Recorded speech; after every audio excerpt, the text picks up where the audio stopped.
ఆశ ఉందయ్యా నా కోరిక తీర్చయ్యా మా మనవిను యేసయ్యా ప్రత్యుత్తరమిమ్మయ్యా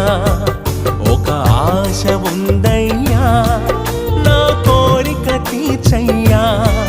మా మనవిను యేసయ్యా ప్రత్యుత్తరమిమ్మయ్యా యవన కాలమందుని కాడి మోయగా బలమైన విల్లుగా నన్ను మార్చవా యవన కాలమందుని కాడి మోయగా బలమైన విల్లుగా నన్ను మార్చవా ఒక ఆశ ఉందయ్యా నా కోరిక తీర్చయ్యా మా మనవిను